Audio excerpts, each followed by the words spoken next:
How did Roderick Dustin defeat Ormund Hightower with one arm? House of the Dragon Season 3 Episode 8 Finale. Explained, spoiler warning. This video contains major spoilers for House of the Dragon Season 3 Episode 8, including the Battle of Tumbleton, Roderick Dustin, Ormund Hightower, and their brutal final fight. If you haven't watched the finale yet, this is your warning. So, how did Roderick Dustin defeat Ormund Hightower after losing an entire arm? This is one of the most brutal moments of the Season 3 finale. Roderick Dustin, also known as Roddy the Ruin, enters the fight against Ormund as one of Rhaenyra's most determined warriors. But during their confrontation, everything suddenly goes wrong. Ormund manages to stab Roderick through the torso, and then he cuts off Roderick's arm. For most warriors, that would be the end. But Roderick doesn't stop. He keeps fighting, and somehow he turns the situation completely around. So, how did he do it? To understand the scene, we first need to understand Roderick Dustin himself. Roderick leads the Winter Wolves, a group of experienced northern warriors who have come south to fight for Rhaenyra. These men know exactly what they are getting into. They are older soldiers. They have years of battlefield experience, and many of them expect to die. Their attitude is essentially that if they are going to die, they will make their deaths count. Roderick represents that mentality perfectly. At Tumbleton, he leads the charge against the green defenses.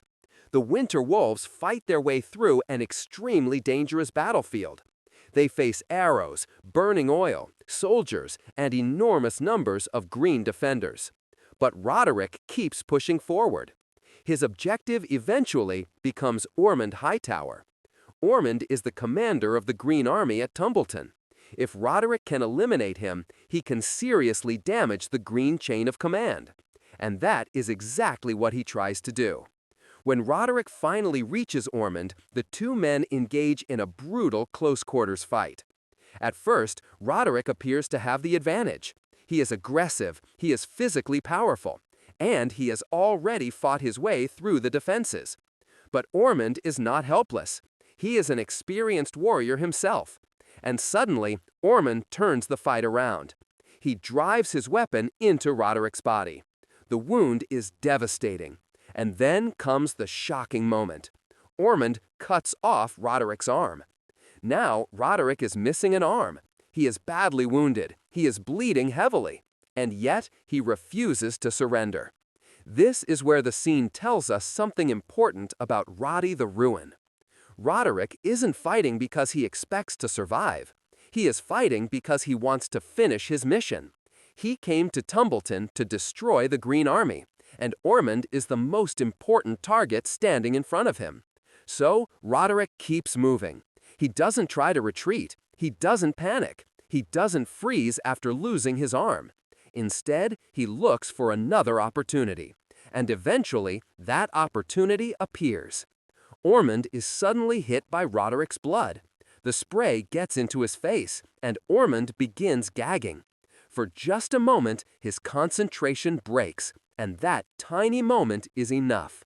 Roderick attacks. He throws Ormund against the wall. And then he stabs him from behind, striking one of the vulnerable areas of his armor. It's a brutal attack. It's also extremely personal. Roderick has already lost an arm. He knows he's probably dying. But he manages to inflict a devastating wound on Ormund before the battle ends. And this is why the scene is so shocking. Roderick doesn't win because he is physically stronger at that moment. He wins because he refuses to stop and takes advantage of the smallest opening. Ormund has the advantage. He has already severely wounded Roderick. He has cut off his arm. But he makes one mistake. He loses focus. And Roderick is experienced enough to recognize it immediately. That is what separates an experienced battlefield warrior from an ordinary fighter. Roderick doesn't need both arms to recognize an opening. He doesn't need perfect conditions. He needs one opportunity. And when he gets it, he takes it. But there is another reason Roderick is able to keep fighting. Adrenaline. When someone suffers a catastrophic injury during combat, the body can temporarily respond with an enormous stress reaction. Pain can become less noticeable for a short period. The body releases adrenaline and other stress hormones. That doesn't make someone invincible, and it certainly doesn't mean losing an arm wouldn't be devastating. But in an immediate life-or-death situation, a warrior can continue functioning for a short time despite an injury that would normally be completely incapacitating. And Roderick is already operating under that extreme battlefield pressure. He knows that stopping means death, so he continues. There is also the psychological element. Roderick and the Winter Wolves have accepted that they may not return home. They aren't fighting with the expectation of a peaceful future. They are fighting for a final victory. That mentality makes Roderick incredibly difficult to intimidate. Ormund may have wounded him, but he hasn't broken him, and that's the difference. Ormund thinks the fight is effectively over after cutting off Roderick's arm. Roderick knows it isn't. He still has one arm, he still has a weapon, and he still has a target, so he keeps going. This is also why Roderick's attack on Ormund is more than just revenge. It has military consequences. Ormund is the main commander of the Hightower forces at Tumbleton. He is responsible for keeping the Green Army organized. If he dies, the Greens lose their central leadership, and that is exactly what happens. Roderick's final attack removes one of the most important Green commanders. Even though Roderick dies moments later, his mission has succeeded. But then comes the final twist. Silverwing appears above them. Off the White is riding the dragon, and the dragon unleashes fire over the battlefield. Roderick and Ormund are both caught in the flames. Roderick doesn't run. Instead, he actually appears to welcome the fire.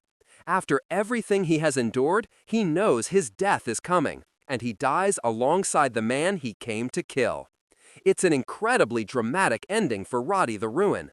But there is something important to understand. Roderick technically doesn't survive long enough to walk away as the winner. He kills Ormund through his final attack, but Silverwing's fire kills them both almost immediately afterward. So this isn't a traditional victory, it's a sacrifice. Roderick achieves his objective. The biggest reason is overconfidence. Ormund had already gained the advantage. He had stabbed Roderick, he had cut off his arm. At that point, Ormund may have believed the fight was finished, but Roderick was still dangerous. And when Ormund loses concentration after being hit with the blood, Roderick immediately reacts. In a normal duel, that mistake might cost someone a point. At Tumbleton, it costs Ormund his life. That's the difference between a battlefield and a tournament. There are no rules, there is no pause, and there is no guarantee that an injured enemy is harmless. Roderick proves that, and it also explains why the Winter Wolves are so feared. They are not fighting like ordinary soldiers. They are fighting with an almost suicidal determination. They know the odds, they know the danger, but they keep advancing. Roderick is the ultimate example of that mentality. He loses an arm and still goes after the Green Commander. That isn't simply strength, it's determination, and it's experience. He understands that the battle may only give him one final opportunity, so he uses it. Now compare this with Ormund. Ormund is an excellent commander. He manages to hold Tumbleton for a significant period despite the Black attack. He understands the importance of the town. He uses his forces effectively, and he is willing to make brutal decisions. But his biggest mistake is underestimating how dangerous Roderick remains after being wounded. Ormund wins the physical exchange, but Roderick wins the psychological battle. Ormund thinks he has finished him. Roderick knows he hasn't, and that difference decides their final moments. The scene also reinforces one of the biggest themes of the Dance of the Dragons. War doesn't always reward the strongest person. Sometimes it rewards the person who refuses to stop. Roderick doesn't win because he is stronger after losing his arm. He wins because he keeps fighting when most people would have given up. He sees an opening, he uses it, and he takes Ormund down. But there is no real glory in the aftermath. Both men are dead. The battlefield is burning, soldiers are dying everywhere, and Tumbleton is being destroyed by the very dragons that were supposed to decide the war. That's the tragedy of the dance. Even the greatest warriors can win a fight and still lose everything. Roderick's final victory doesn't save the Winter Wolves. It doesn't end the battle, and it doesn't win the war for Rhaenyra. But it does remove Ormund Hightower, and that creates a massive leadership problem for the Green Army. Without Ormund, the Hightower forces lose one of their strongest commanders. So Roderick's sacrifice has consequences far beyond his personal duel. And that is why his final stand matters. He didn't simply kill an enemy. He removed a key leader at one of the most important battles of the dance. So, how did Roderick Dustin defeat Ormund Hightower with one arm? He didn't overpower Ormund after losing his arm. Instead, he survived the initial attack, kept his focus, and waited for Ormund to make a mistake. When Ormund was temporarily distracted after being hit with Roderick's blood, Roderick used his remaining strength to attack. He threw Ormund against the wall and delivered the final stab. Then Silverwing's dragonfire killed them both. So Roderick's victory came down to three things: experience, determination, and taking advantage of one tiny opening. That is why Roddy the Ruin's final moments are so memorable. He was already dying. He had lost an arm. He had been stabbed through the body. But he still completed his mission. And he made sure Ormund Hightower didn't survive Tumbleton either. What do you think? Could Roderick have defeated Ormund if he had both arms? Or did Ormund actually prove that he was the better fighter before making that final mistake? And was Roderick's decision to keep fighting after losing his arm one of the most impressive warrior moments in House of the Dragon? Let me know your thoughts in the comments.